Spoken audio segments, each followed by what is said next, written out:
Welcome, everybody. It's good to see all of you. Um, I've been, each week as I ruminate on what the biggest questions are that I'm holding in my heart, and I think about what I'm hearing from community members who write and reach out and share some of what they're holding and struggling with. There's a text that kind of lifts itself up to the forefront that I realized it's time to dive more deeply into. So on this learning today, I wanted to do some kind of internal work. And the reason why is because we've been looking a lot over the past several weeks. We started this session actually several months ago now, looking at Chana and the example of Chana and how a person holds anguish. How do we hold a broken heart? And what's the space that needs to be made in our communal structure for the heartbroken? And as the times moved forward, we began to address really critical questions about what it means to build a beloved community. How do we build a just society? What is asked of each of us, demanded of all of us in tumultuous times? What does it mean to lead with a moral core when there's so much at stake in our country and in the world right now? And I don't know about you, but I've found myself over the course of the past week or so really yearning for the ability to hear a deeper inner wisdom. I find myself looking for the space to even be able to ask the questions that are more internal than external. And so what I wanted to do is look together today at a core text that I have many times had the opportunity to dive into before, which, like everything else, I now read very differently given what we're experiencing and learning about the world today. But that really is not, doesn't start with the question of what kind of society do we want to build out there, but who are we called to be in here, knowing that that will then emanate out from each of us as individuals and shape the community and then the society that we live in. So I'm just orienting us. This is a bit of a reorientation because we're starting inside and moving outward today. So welcome, everybody. I'm really glad that we're all together. And I will start by sharing with you, and this will be much more of a back and forth than some of our previous sessions when I was taking us through the layers and twists and turns of a particular piece of Talmud. But in this case, I want to learn it out together. And I know that that's not easy to do when there are more than 60 people involved in a learning, but I believe in us and I think we can do it. So I want you to know that even more than ever, I'm looking to make this a conversation and to hear where your thoughts are. But I will lead us in by sharing with you first a text that I brought last week. Some of you were involved in the women's learning that we did last week. There we go. Okay.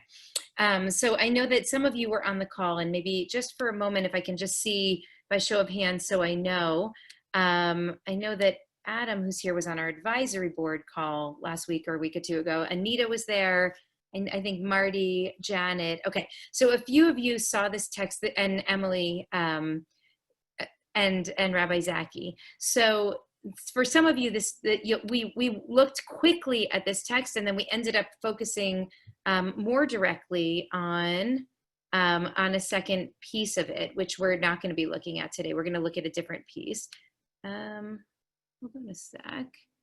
I'm working on David's computer, so trying to figure out how a Mac works.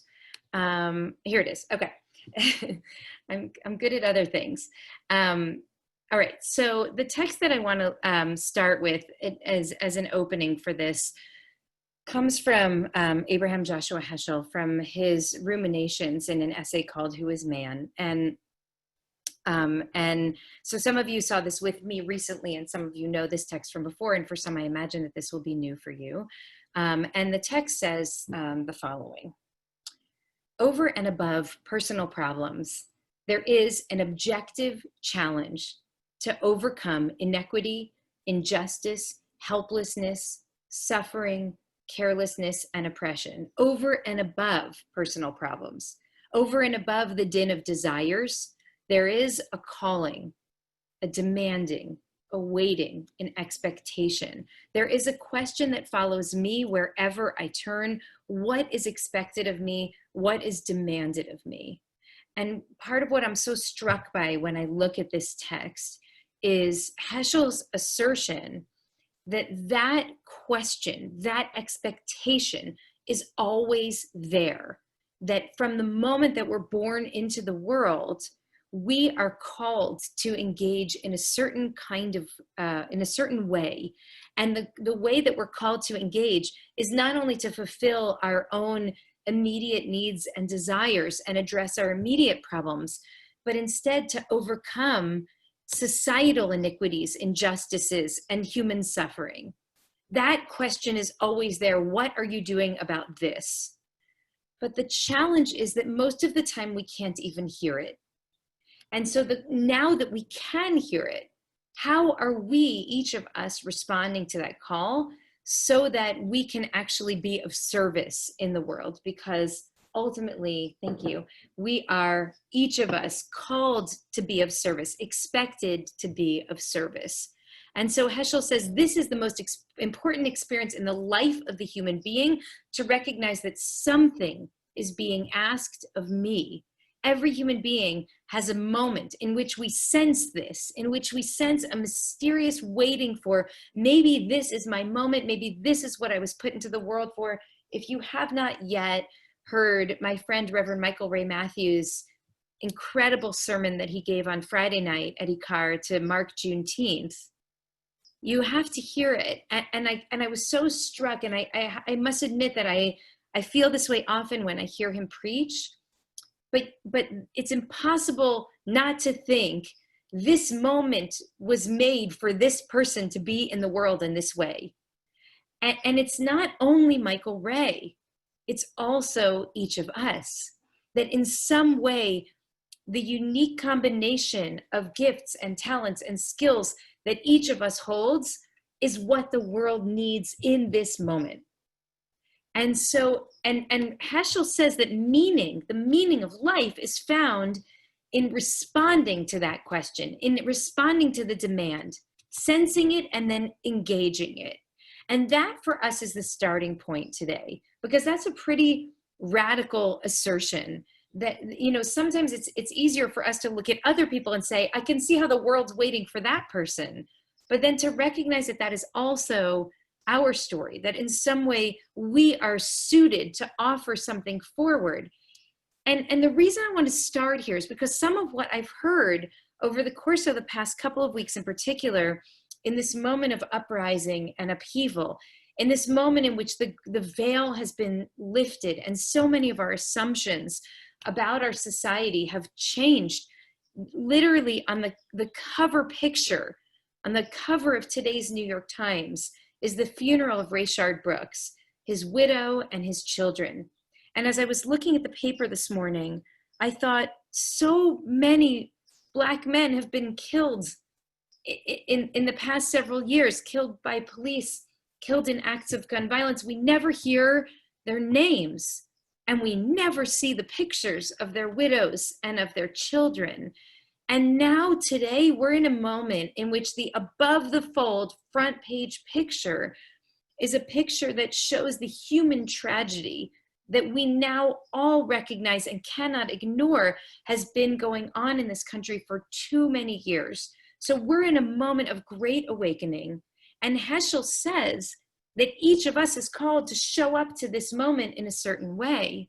But what I've heard from a number of people, and I wonder if anybody on the call today resonates to this, is, but what am I called to do? Who am I called to be in this moment? If I'm told that, and if I believe that the way that I show up matters, and even matters profoundly, how do I figure out the way that I am called to be present in this moment? Especially, by the way, if I can't go to the street, if it's not safe or healthy for me to show up in that way, in what way then can I be part of the history that's unfolding around me? And not just because I want to be part of it, because it is, as they've been saying now for several weeks, this is the biggest civil rights movement of our history, not just of our lifetime, but of our history. Not just because I want to be part of it, because it feels like I want to be in the mix as this transformation is unfolding, but because I fundamentally believe that I am called to show up with whatever spiritual, physical, emotional, intellectual, financial resources I have to be present. So who am I called to be? And that's a question that holds with it a tremendous amount of pain, because when we hear that we're called to do something great, but we don't know exactly what it is, that can awaken a real sense of despair and despondency, right? So who am I supposed to be? And then every moment that I'm sitting in my house watching Schitt's Creek, I feel like I am betraying my deeper calling, even though it's really good TV. And so how do I discern who, with what skills and resources I can show up today? And so this is the kind of foundational question that leads me to our core text today that I want to spend most of our time diving into together. And I preface this by saying that this is a text or an idea that, like all of those that I'm bringing in this class, you probably have encountered before. But like with everything else, I invite us to see the world differently now, because we all have a new set of eyes and a new lens through which we are able to see now. So I bring us to Shabbat 31a. This is a text that comes from the Babylonian Talmud. You can see there's a little disruption in my text here. Oh, and in fact, let me share with you the link so that I also want to look at you and chat with you while we're talking. So you may want to look at this on your own computer, and there you have it. Okay. I want to make that go away. Okay, so, all right. Okay, here we go. So there are a couple of times in the Talmud when the rabbis essentially offer us, what does it mean, an answer or an attempted answer to the question, what does it mean to live a life of meaning? And what I'd like to do is look at one of them today.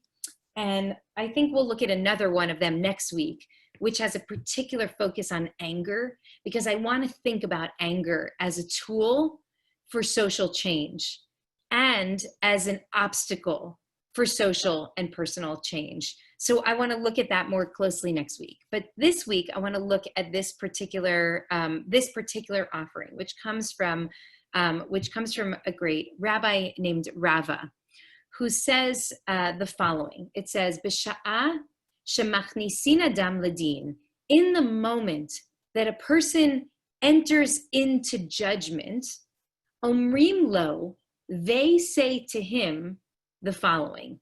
And then we're going to hear a list of a number of questions that the person will be asked on the day of judgment. So there are lots of questions that you might have about what in the world is Rava imagining here. Does Rava actually believe that on the judgment day, a person is brought before a panel of judges, a holy Beit Din? Maybe it's God and a number of the ministering angels. Who are the people who are judging on the judgment day? But we know that Rava is referring to the end of a person's life when we go before someone or someones who will judge our lives, that the following are the questions that we will be asked. And regardless of what your theology is and how you understand if there is a judgment day and what might happen there, it's very clear that what Rava is trying to offer us is a prescription for how to live a life that is directed and meaningful and impactful enough that when that day comes, we will be able to answer these questions from a place of certainty that we have lived our lives to the fullest. Hold in the background as we go through these questions the challenge that comes from Heschel, that each of us is called to respond to the mysterious waiting and calling for each of us to step fully into ourselves. But that's not enough, because that could leave us thinking like, how am I supposed to figure out what my calling is? So this will give us a little bit more direction as we attempt to answer that question. Okay, so I will read each one, and then I'm going to stop the screen share. You can keep looking on your own, or if you want a double device here, you can look at the text on one device and look at the community on the other.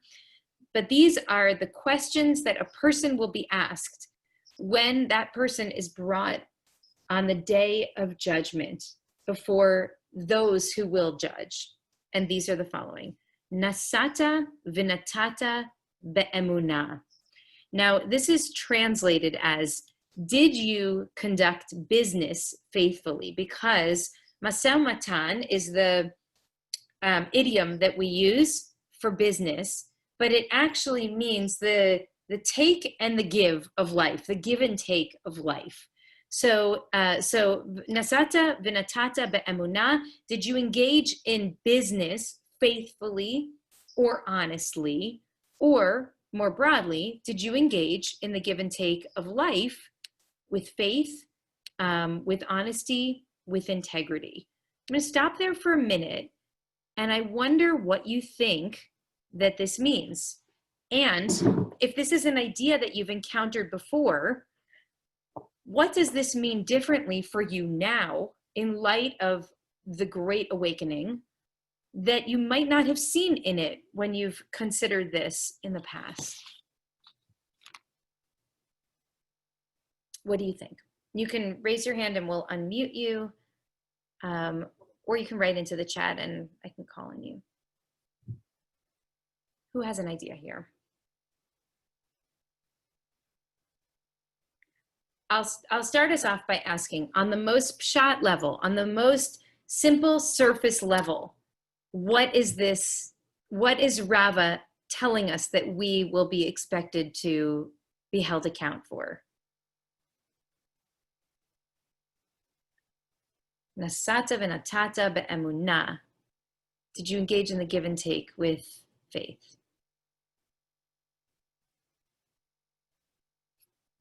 I know if we were all in the room together, one of you would gesture. Paul Verger, go ahead.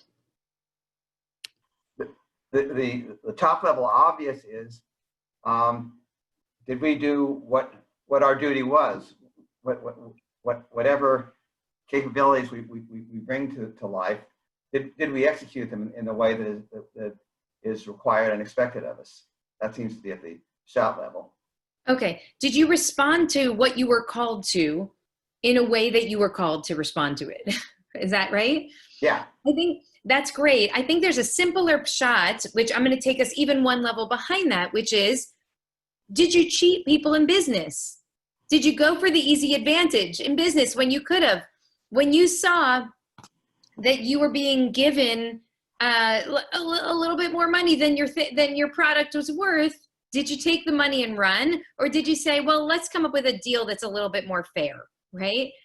Did you, when you saw that you were getting a better deal than you should have gotten, did you speak honestly about it and say, hold on a minute, you know, I remember just a simple, my kids and I were learning about this recently, about ona'at devarim, about the different ways that we engage in theft. And one of the ways that we engage in theft is by walking through a store and pretending we're remember stores? Remember walking through stores? That's a throwback Wednesday. When you pretend that you're interested in something, but you're not actually interested in it. And then it occurred to me this example that I went into a store and I went to purchase an item, and they charged me $18, but I knew it was $80. And it was a big store, like big corporation. They made a mistake. And I said to the woman who was helping me, I don't think that's correct. I think it's 80. And she said, no, it's 18. And I said, no, I thought it was 80. And she said, no, there's a lot that's on sale right now in the store. It's 18. And I had a moment where I thought, how many times do I have to tell her that I want to pay her more? At some point, I have the right to walk out of the store, don't I? And then realized, am I really willing to sell my soul for, $62? And the answer was, no, I'm not. And so I said, I insist that you look it up. I really believe it's 80. And then she said, oh my God, you're right. So this is on the simplest shot level. Did you engage in business justly and righteously and faithfully, or were you willing to take the easy out, right? Now, I think I saw Adam Miller's hand and then Rabbi Zaki's hand. Adam. Oh, sorry. There you go. Try again. I can hear you now, I think. So I'm gonna actually take this a step further and refer to the whole thing, everything you're talking about, which is, I think all of these are about, are you doing the minimum or are you trying to do the maximum? Mm. So in business, you could do your job or you could go beyond your job. So if you want to just take it to today, a really tangible example is that some business leaders have just kept doing business as usual. Despite the pandemic, despite social unrest, they're doing the same job that they always had. And so nobody can accuse them of not doing their job. They're doing their job. Mm-hmm. But others have said, we have to be leaders in this moment. You have to step up. You have to do more. You have to do the maximum, not the minimum. Mm-hmm. And so they're changing what they're doing. They're not doing business as usual. They're adding incremental things. And I think you can make that argument for almost every single item on this list of can you do more, right? Do you study when you have to, or do you designate times to study? Do you, engage in procreation? I think most people try to do. Did you await for salvation? Like, is this something that happened to you, or you're like waiting for it, you're trying to do it? So mm-hmm. All these things are about doing more than you might need to do to be average. It's about going above and beyond. And I think it speaks to the issue of today also, which is there are many things we can do, but do we do none of it, a little bit of it, or as much as we can do? Mm-hmm. Okay. So thank you, Adam. And we'll see. I'm going to keep that analysis in the back of my mind as we go through each of the items on Rabba's list. Are you fundamentally trying to get away with as little as you can? Or are you trying to be a maximalist and trying to fully live into it? And to support your read, I'm really struck by the word be'emunah. It's faithfully that Rava wants to know. Did you engage in business faithfully? Now, we don't often think about faith with regards to business. We think about fairness, we think about legality, we think about profit. We don't often think about faith. And I think Rava's adding an element here, which is, what are you faithful to when you engage in the give and take of life? Is there a higher set of norms or values that you will hold yourself faithful to when you engage in business, when you engage in Maset Umatan? Rabbi Zaki, did you have a comment? Hi. Oops. I keep thinking about a teaching my dad shared with me on how he operated in business. And it was always not a written contract with people, but there was a really good handshake. And it was like a commitment of his soul to the other person's commitment financially, business-wise. And if they didn't honor that contract that they verbally agreed to, he would then later on not do business with that person, but he gave them the chance to recoup their commitment. And that always stays with me as how I want to live my life. If I make a commitment to somebody verbally, whether it's walking into a store and I'm just browsing or I'm looking for something, I want them to know my intention. Mm-hmm. So I just hold on to that teaching of my father. So I wanted to bring that in. Thank you. Thank you so much, Barbara. That's great. I mean, are you a different person at work than you are when you're out with your friends? Remember Out with Your Friends? That was fun. Are you fundamentally a different person when you're engaging in business negotiations than you are when you're having a dinner with your loved ones? because it seems like what this is lifting up is there's a standard of that you are called to, and that standard needs to be met both internally and externally. Go back to what we learned last week. And by the way, if you missed last week, it was one of my favorites. What the text that we learned, that incredible text about Rabbi Elazar ben Azariah, and remember the standard that Rabbi Gamliel said? It was toho kavaro, that your outsides must match your insides. And in Rabbi Gamliel's case, he was too stringent on requiring that your internal and external appearance is the same, and it excluded people from the community who should have been in the community. But now, in this context, we look at the standard of toho kavaro and say, actually, that's what we should be striving for. Perhaps you don't keep people out of the Beit Midrash because they can't meet that at the starting point, but we should be striving for our insides to meet our outsides, for our business. The way that we behave at the negotiating table should still reflect the core values that we hold as human beings. When we contemplate days off, when we make sick leave policies, when we make maternity leave policies, when we think about hiring and about firing, we are not a different person than we are when we read the newspaper, when we talk to our children, when we engage our loved ones, that we're holding those values and that compassion and that sense of love and justice all the time, that we're looking for a kind of consistency, a faithfulness to our own principles when we engage in the back and forth. I see that Marcelo has his hand, your hand is raised, Marcelo, and then we'll go on to the next one. Okay, Hi. hello everybody. I'm speaking to you from Brazil. I'm really happy to be here. Wonderful. And I would like to share something that happened this morning with my daughter, my 11-year-old. She told me that if I'm really successful in my business, so she's only 11, but she's thinking already, if I'm really successful in my business, I will make a lot of money, then I will do a project. I will dig the earth and I'll reach the center of the earth and I'll keep digging to the other side. And I would like to see what happens when I throw something in this hole, in this, you know. And she told me that, and it struck me that this is her dream. She wants to dig a huge hole through the earth, but she thinks that she needs to do something else to be successful and to earn money so she can fulfill her dream. Mm. And I asked myself, how am I presenting myself to her? So how am I an example of someone that it's maybe not doing what I really love, what I'm really called to do, because I need to make money so I can have money to fulfill my dream. So I think that engaging faithfully in the back and forth of life is to, in some level,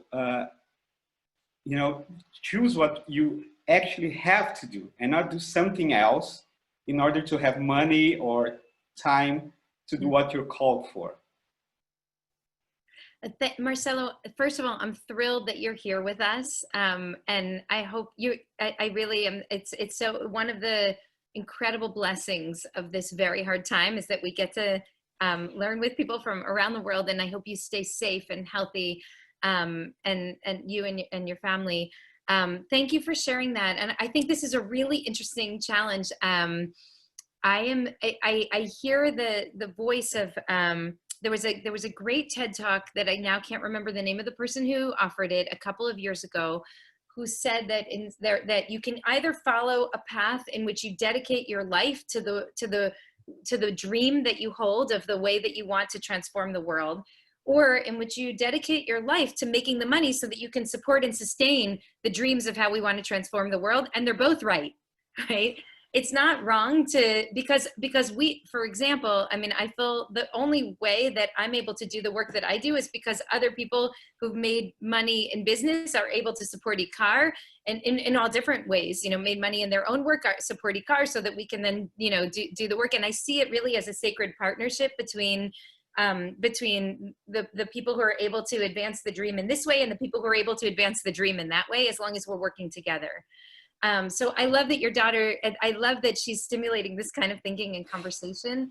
And I want to really push us to think about, about what it would mean for us to hold ourselves up to the standard of engaging with faith in the mundane back and forth of life. Again, I'm playing with the language of maseu matan, natata, nasata v'natata, like the giving and the taking of life, to expect that we should engage with that level of faithfulness in even the most mundane elements, because that might be one way to think about your daughter's challenge. Like, if the reason that you're in the work of deriving profit is so that you can fundamentally use the resources that you have to then advance the greater good, that is absolutely holy work.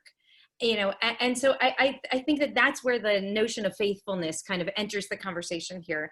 And I'm grateful to you for raising that. So I'm going to go hold now the nasata v'natata be'emunah, and I'm going to go now to the second one.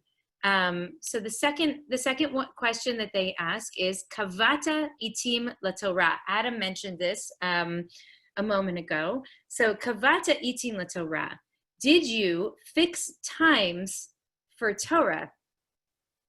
Okay, so on the most pshat level, on the most simple level, what does that mean? Kavata itim laTorah. It means, did you set aside that every Wednesday at lunch, I'm going to come to a lunch and learn. So that's where I get my dose of both ancient wisdom and community and a push to think about the greater meaning of life. That's the most basic level, and you've all passed that one. So on the judgment day, you can say, yes, I did. I showed up week after week. Yonatan, you're there. What else do you think it could possibly mean, though? Because I just want to suggest that if these questions that Rava is posing are so critical, that these are the questions we will actually be asked at the end of our lives on the judgment day, it has to mean more than, did you set aside lunchtime on Wednesday? So what is the deeper meaning of this question, both in general, in broad strokes, but also for us in this moment? Yonatan. So in Judaism, we actually get to set times for the Torah, right? We get to establish when the month begins and when we observe the holidays, right? Like and those are tremendous moments of revelation and the flow of spiritual energies. So I think he's asking, did you shape your world proactively and meaningfully?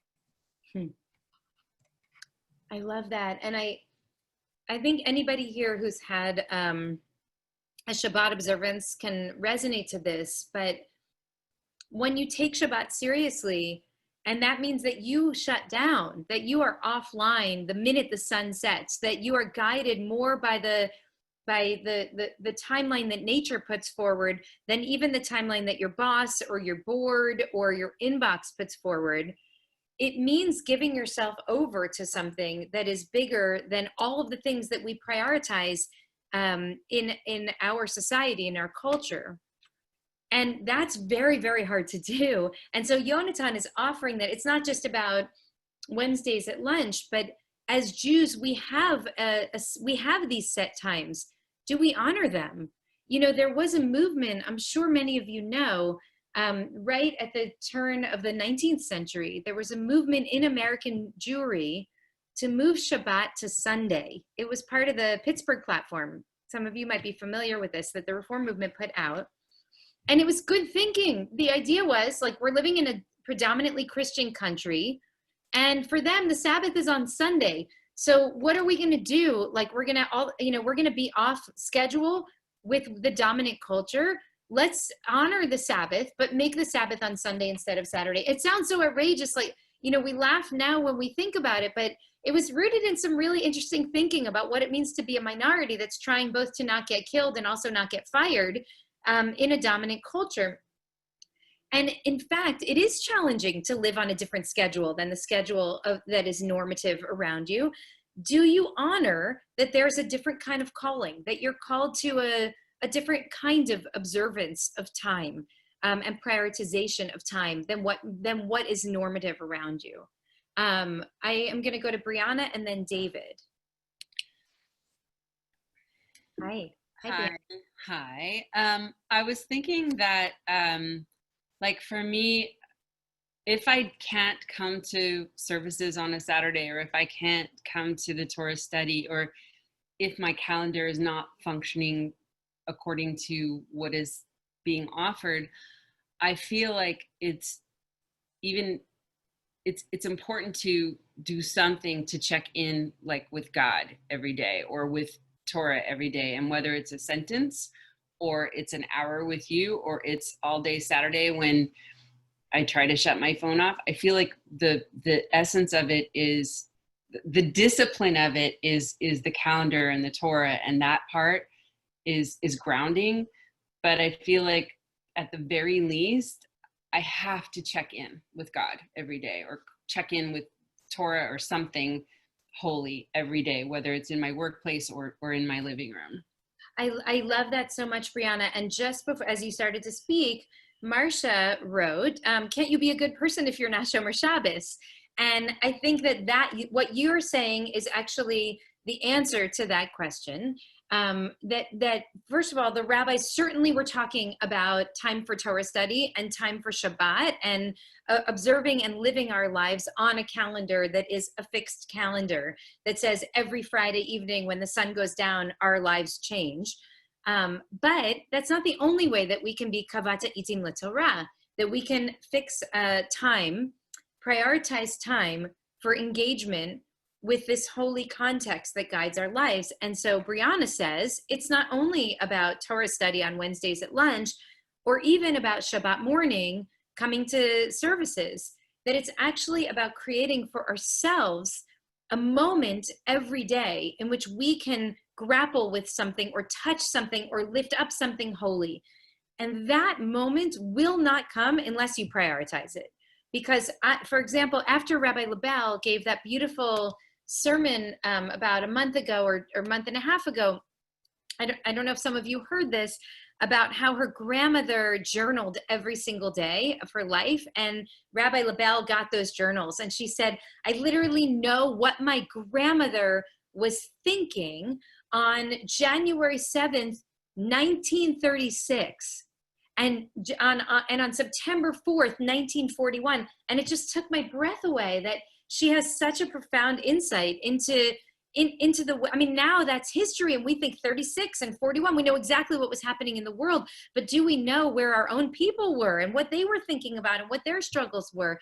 And so I made this commitment. I'm going to journal 10 minutes a day, and it lasted I think 8 days, and then other things became greater priorities, like watching Schitt's Creek. So no, I'm kidding. Other things like the world changed dramatically, and I was called upon in other ways.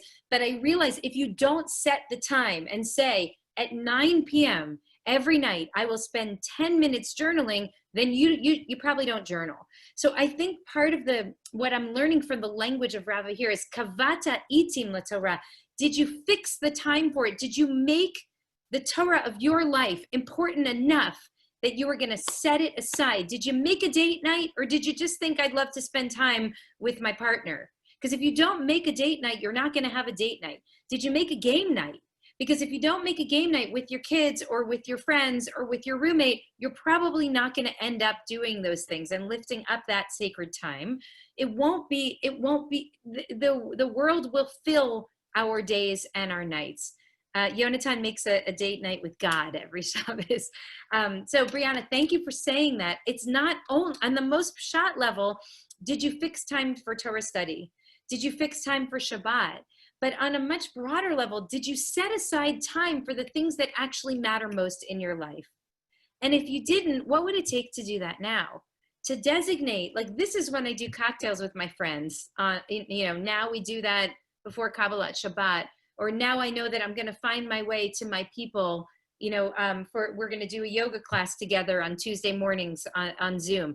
If you don't designate the time for what matters, then all of time blends. And suddenly you have no idea how much time you've been in quarantine. Is it 3 months or is it 3 years? I honestly don't know anymore. So I think what Rav is saying is we will be held accountable Did you or did you not set aside time for what fundamentally matters most? David Kurtz. Hi. Hi.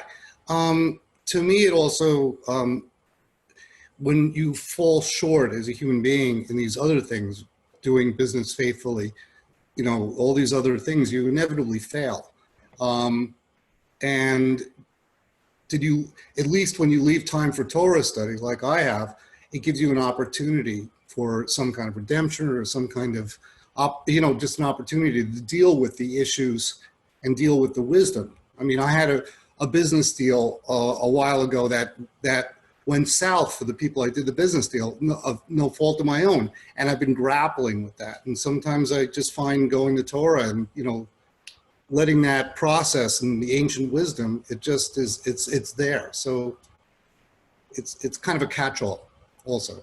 Yeah, I so appreciate that. And I think that's part of what's been very powerful about this time together, certainly for me, and I hope for many of you as well, that especially when the stakes are so high, when there's so much uncertainty and so much pain, being able to tap into Torah, to revisit Torah, which is this, as I said earlier, this holy context for our lives that's about ancient wisdom, but it's also about community, and it's also about eternal truth. When you tap back into those elements, it helps you make sense of the nonsense of our times, right? Of the betrayals, of the sufferings, of the failures. And hopefully that not only, it's not a break, it's not entertainment for an hour, but it's a reorientation that helps us then look at the world that we're living in a different way on the other side. So, and perhaps that's part of the reason that Rava thought that it was so important, because as we go through the twists and turns of life, inevitably we're going to be left with more questions than answers. Do you root yourself in an ancient wisdom tradition that gives you the ability to ask foundational questions and the wisdom and tools of discernment to actually figure out how to move forward? Or do you just let yourself, you know, go with the whims of the broader culture, which often might lead us more to a kind of desperation than direction? Okay, I see Wendy Becker, and then I'm going to pull it back because the time is flying here. Wendy?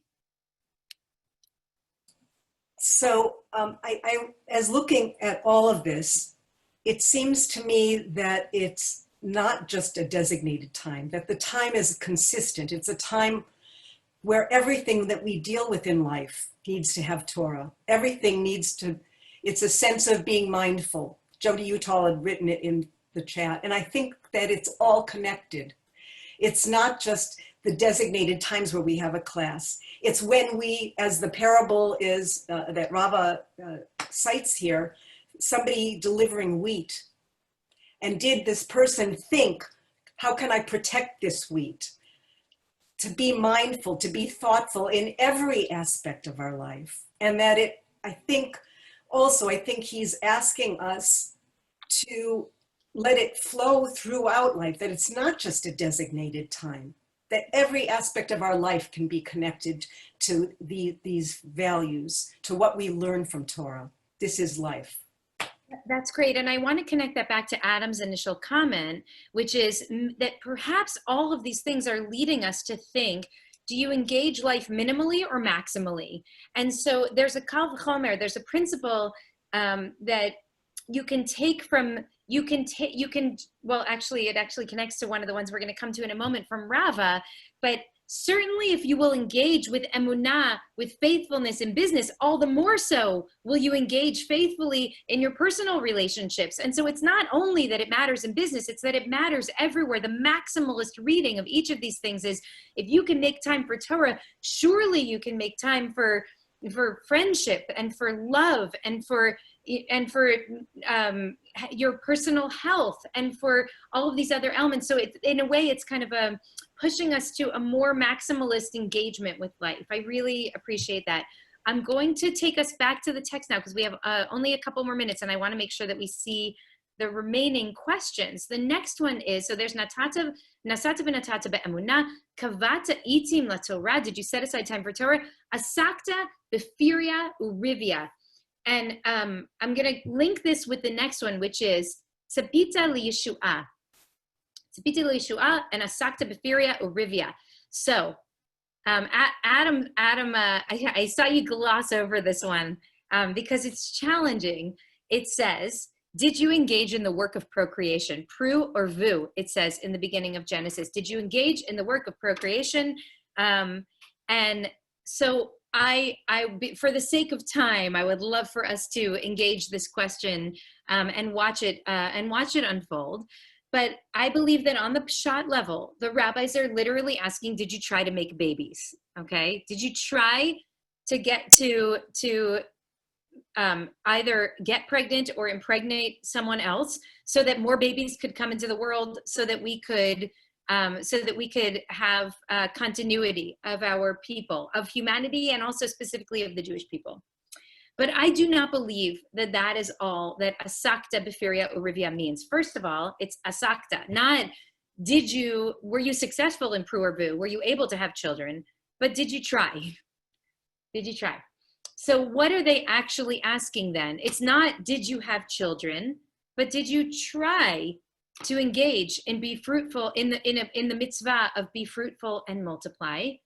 Because I believe that the rabbis, and perhaps this is a projection, but I'm going to allow myself to project here because this was a different time. And I believe that if many of our voices and the wisdom of our day had been in the Beit Midrash at that time, that they would have held this sensitivity. That perhaps what they're saying is not that you on the judgment day will be considered a success or a failure based on whether or not you have children, because that idea is actually grotesque. But instead they're saying, did you try to have an impact on the world that would outlast your own life?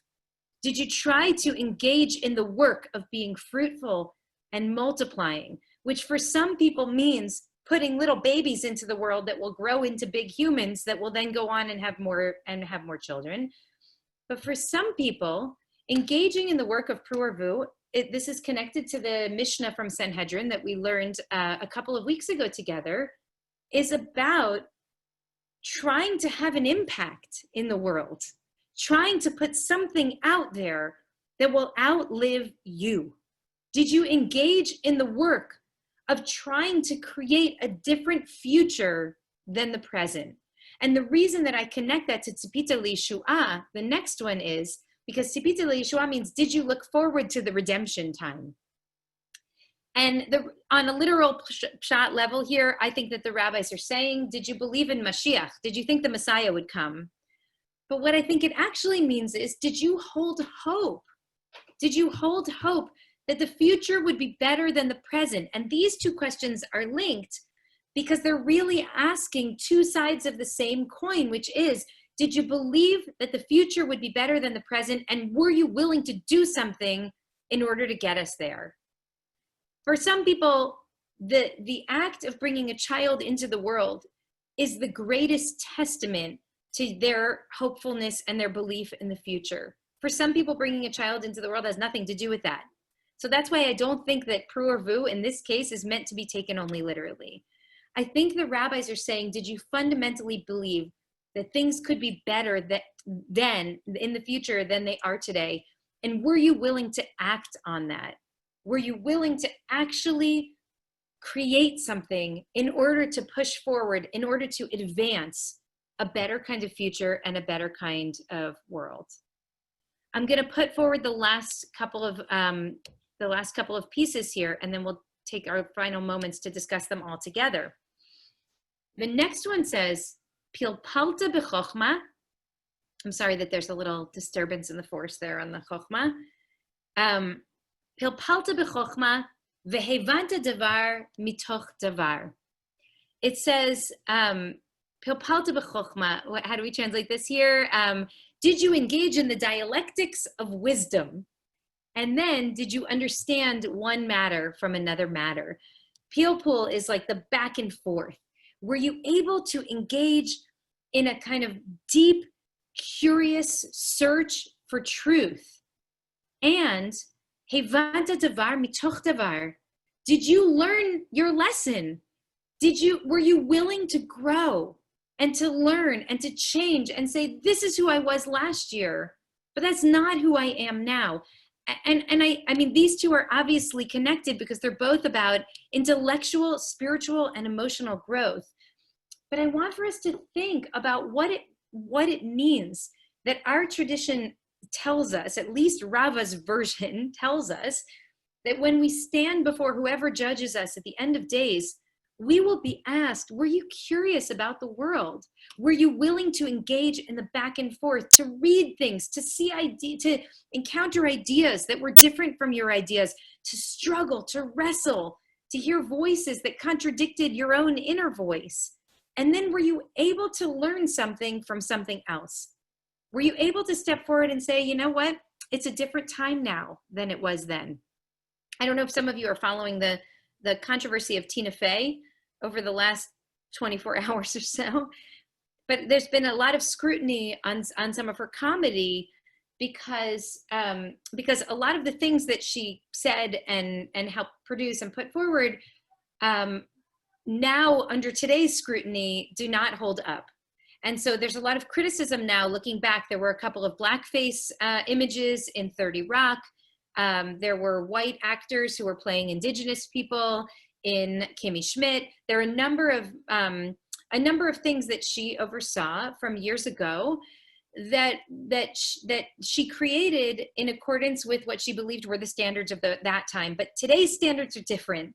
Now we understand how certain things that were normative in the past were actually very painful and should not be perpetuated. And I think the question is, how do you learn? Are you open and willing to say, you know what, the behavior that I engaged in then is not behavior that is acceptable, and now I see it. I really understand it now, and I deeply regret that I did that then, and I don't want it to be in the world anymore. Are we willing to say that we learned something? How many of us are willing to say, this is where I was a month ago, and this is where I am now? I didn't see then what I see now.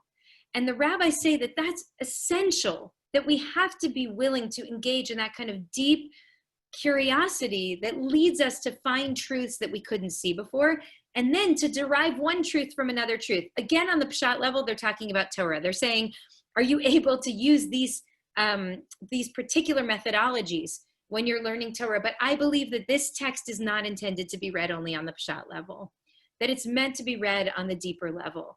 And so ultimately what we have, and I'm gonna come to you in a second, Janet, but let's just pull back to the screen for a moment.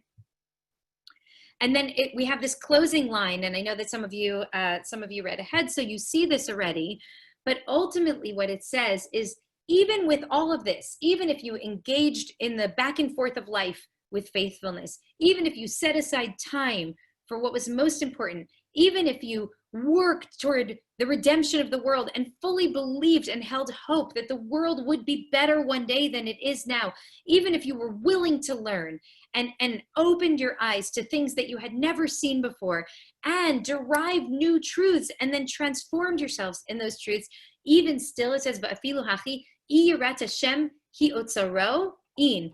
Even still, if fear of God was your portion or your treasure, then yes, and if not, then no.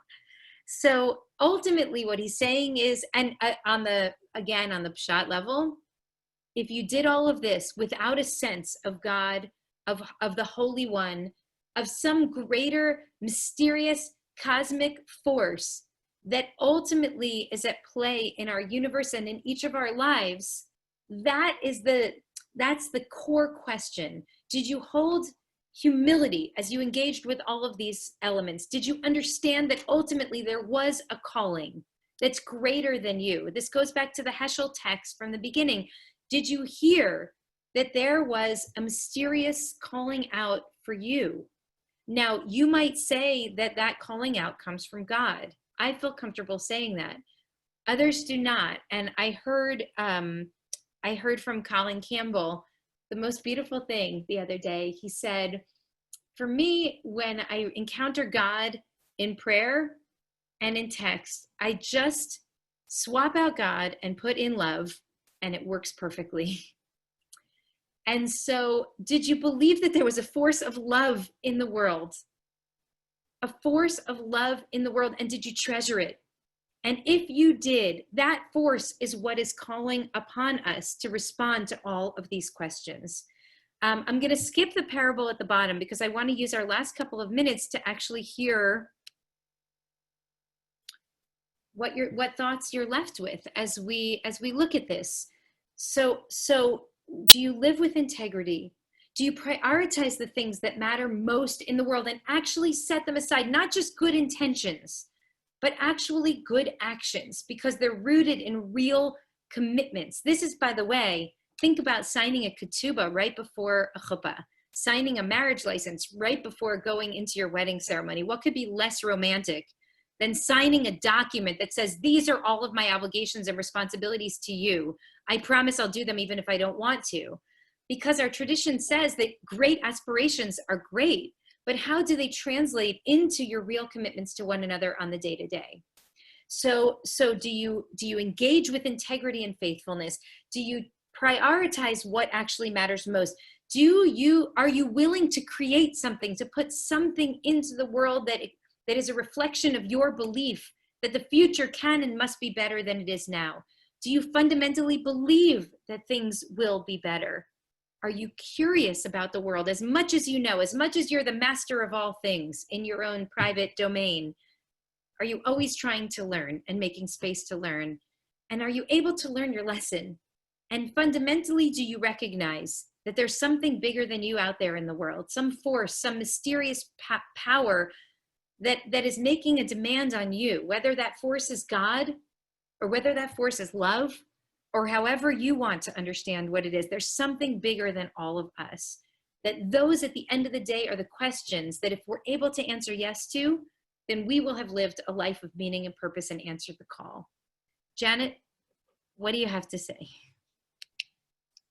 Well, I have nothing but to raise up your voice, Sharon.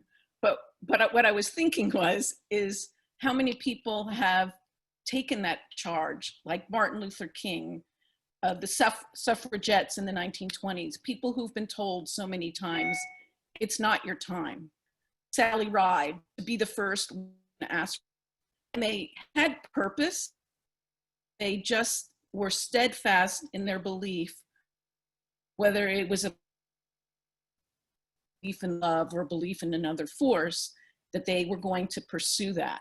And it's so beautiful. I always think about Helen Suzman, a Jewish member of the South African Parliament, who stood up for 27 years and spoke out against apartheid, even though she was told she cannot end it, she will not end it, it will not end. And she consistently stood up for 27 years. And so many times I say, may we all be like Helen Suzman in speaking up against occupation or annexation or any injustice. But we have a long legacy of people, even marriage equality. 10 years ago, people said it'll never happen.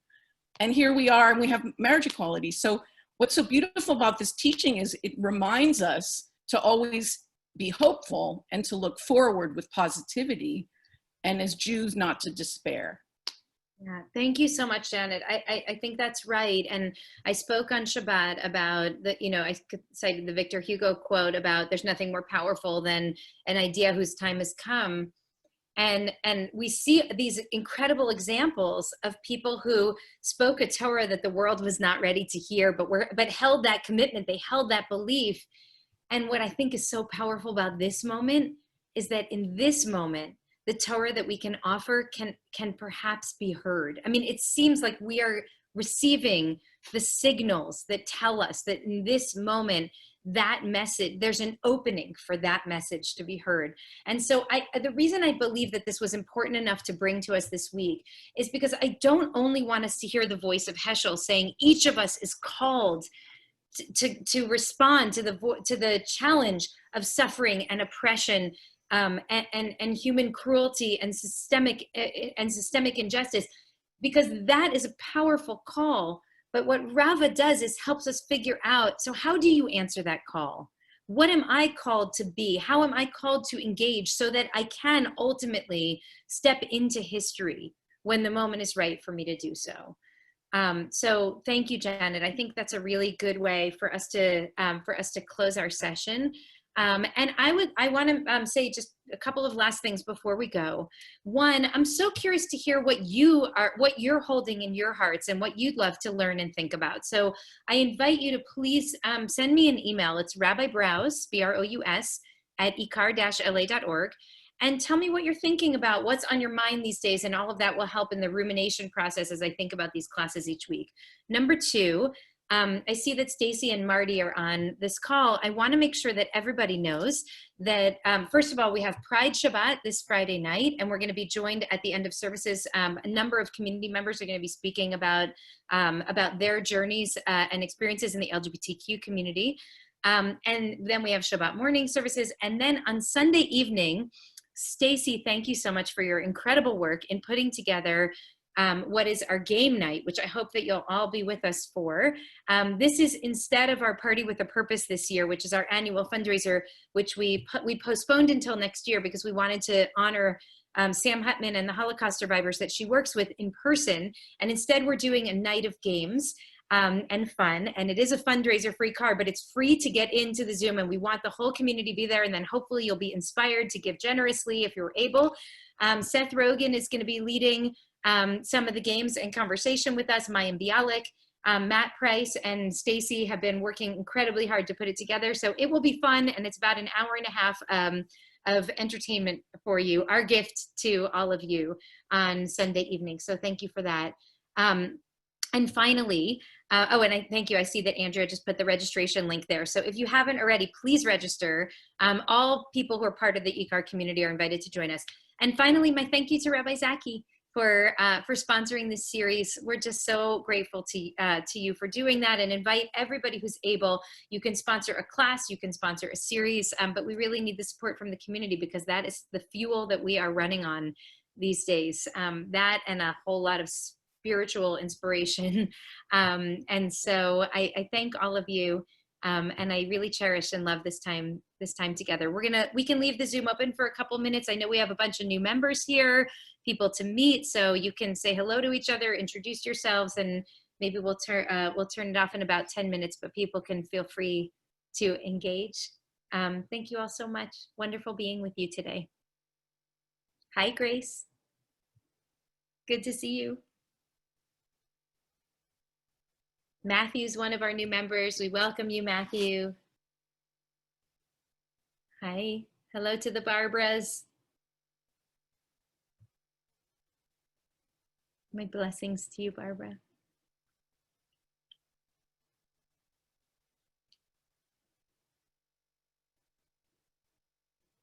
You can feel free to unmute yourselves and say hello, and if you'd like, or go on to the rest of your day.